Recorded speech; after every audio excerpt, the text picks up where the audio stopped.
YouTube recently announced some changes coming to the partnership program, and I think they're pretty bad, so I want to talk about them here on my second channel. Like and subscribe for second channel stuff. If you aren't aware, the YouTube partnership program is how creators get paid for the ads run on their videos. Even if you aren't in the program, ads will still be run on your video, and YouTube will pocket all the money. To get into the program, there has always been minimum requirements, either 4,000 watch hours within a 1-year period, or 10 million shorts views in a 90-day period. If you're a new creator just starting out, these might seem like some pretty daunting milestones, and monetization might feel very out of reach. But what I think is worth considering is that having minimum requirements for monetization does somewhat help quell a lot of the spam on this platform. Bad actors looking only to monetize content farms need to at least get to this threshold first before they can start to profit. So a lot of these channels that are deemed unprofitable will be dropped. I think 4,000 watch hours in a year has always been pretty low. It kind of boils down to, can you get lucky one time and crack like 40,000 views on one video? From experience, I hit this requirement accidentally when I posted this Pokemon vs. Lions video 2.5 years ago, and it got me way more than all the watch hours I needed in one go. I've always found the discrepancy between the two requirements pretty bizarre, because long form is like get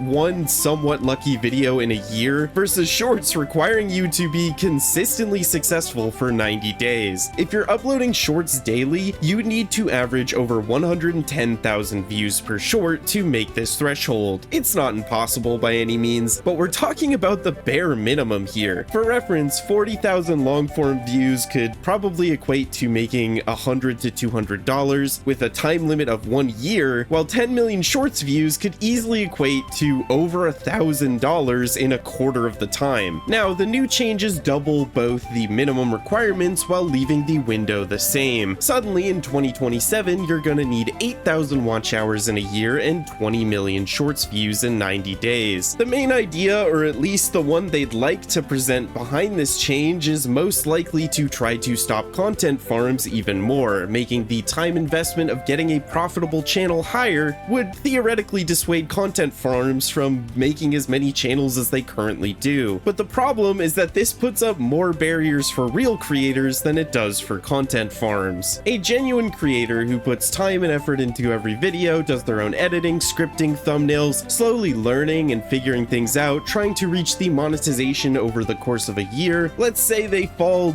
just a little short of the watch hours threshold by the end of the year, maybe like a few hundred before it resets.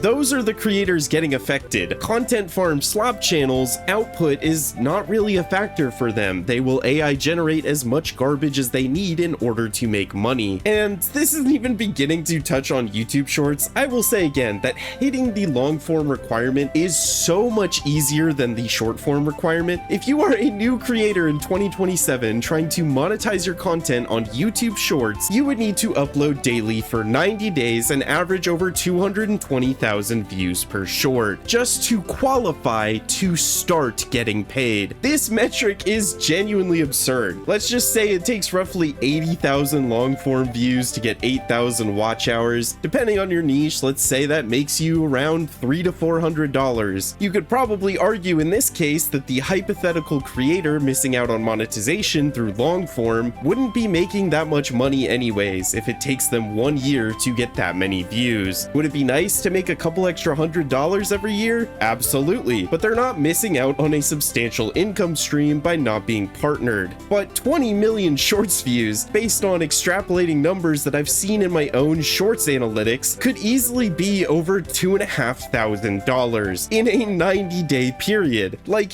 here is an incredibly hypothetical scenario, but it's technically possible. Imagine a creator who just falls barely short of the 20 million requirement for all 4 90-day periods in a year. YouTube would be stealing roughly $10,000 from that creator every year. That's pretty fucking substantial, especially because, again, that is the bare minimum entry point. $10,000 a year is the bare minimum entry point to start getting paid. My take with these changes is that if YouTube is insistent on doubling the minimum requirements, they should also be roughly doubling or at least 1.5xing the time window to reach them. If the goal is really to slow the growth of content farm slop channels, then raising the minimum is all it should take. These channels will not invest over a year's worth of time into trying to reach partner. Real creators will though, because right now these changes, especially for shorts, are telling new creators that they need to match the output of these slop channels. If you want to make money, you need to bare minimum upload daily shorts. Meanwhile, slop channels pumping out AI garbage can keep up with this rate and upload 3 times per day much more easily. If the goal is to weed out malicious content farm spam AI content, then the actual solution is to have a real human team reviewing partnership applications. Manually weed out the low effort content. Putting up arbitrary barriers moves the goalpost. Just don't even let them into the partner program to begin with. Let users report content for being spam AI garbage. If I had the option to, I would gladly contribute to help take down these channels. This has to be the least efficient way of trying to accomplish this. If you've been thinking about trying to make a YouTube channel, you might as well send it now before these changes go into place, because it will quite literally only become 2 times as hard if these changes go into effect. But I don't think these are even the worst changes they revealed, because as if new shorts creators didn't have it bad enough, there will now be a new rolling 90-day requirement to maintain your monetization. If you do not generate 10 million shorts views every 90 days, you will lose all ad and premium revenue on shorts. This is just absurd. For established short-centered channels, this will probably not be a big deal. There are a ton of channels that mainly upload shorts and can keep up with a higher output because they aren't working on long form. But for channels that do shorts on the side, this will probably stop them from making shorts entirely. This change forces anyone who wants to make money off of shorts onto an eternal hamster wheel, just to reach for the dangling carrot of maintaining your earnings. You have to upload consistently.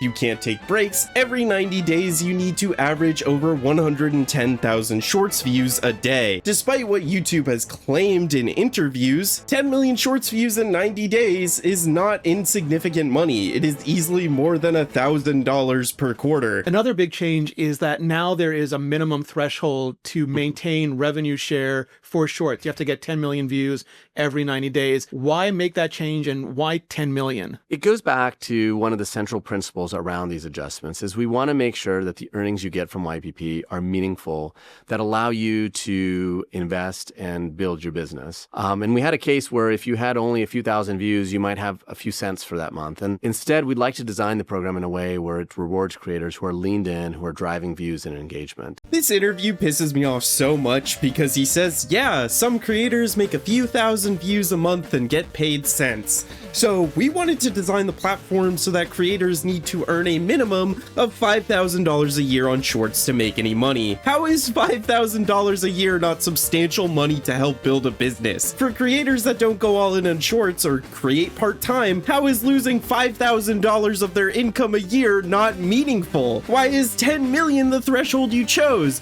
Want to stop creators from earning cents every month? Fine, make the requirement actually reflect that. 300,000 views, 500,000 views, even 1 million shorts views every 90 days make much more sense as the baseline if your goal is to ensure that creators are earning more than cents. If for some reason you have to take an extended break, family emergency, medical emergency, hell, even just a normal vacation, and you just happen to not upload shorts over a long period of time, you now have to start from scratch to reach the threshold again. You need to earn what would be over $1,000 worth of ad revenue to even start making any of that money again. So YouTube just gets to take all of that money now? This is never how it's worked. It's absolutely not how it works the other way around. Why should short form creators get to earn from inconsistent long form uploads while long form creators need to maintain this constant threshold? These rolling requirements again do absolutely nothing except for put up barriers for real creators. This is blatantly stealing money from your creators. Like, can you imagine if any other company did something like this? Like, let's use Uber as an example. Imagine they withheld all of your earnings unless you can get a certain amount of 5-star ratings every 90 days. If it sounds ridiculous, that's because it is. It's almost comically dystopian. And again, this is a change that unambiguously benefits low-effort slop content farms. High and consistent volume is now required to make money from shorts. So please, anyone tell me, how does this help curb content farms? This encourages more output. It's not too hard to imagine a scenario where at the end of a 90-day threshold, there could be a creator out there with a few 100,000 views short, and they are now incentivized to pump out a few more shorts that they otherwise wouldn't in order to not lose over $1,000. Ah, yes, that makes sense. We want to curb low-effort content on our platform, so let's implement a system that automatically steals money from creators who don't upload frequently enough. We saved YouTube! If you know any creators that make high-effort shorts every so often on the side, that is who YouTube is trying to steal from. Under this new system, why should creators who don't prioritize shorts ever engage with the medium again? Their time and effort will only be rewarded if they continue to make long form, or just post the short form on a platform that actually pays their partnered creators. Taking away the monetization from creators that can't hit this quota accomplishes nothing but dissuading genuine creators from engaging with shorts and lining YouTube's pockets. I'm making this video because I'm hoping it's not too late for YouTube to change some of this. I hope if we can make a big enough stink about it, maybe they'll backpedal. Because as of right now, these proposed changes only serve to hurt real creators, while maybe slightly inconveniencing content farms. We should not let these changes silently go through. YouTube deserves major backlash for this. Talk about it, post about it. They should not get away with it. Subscribe to the second channel.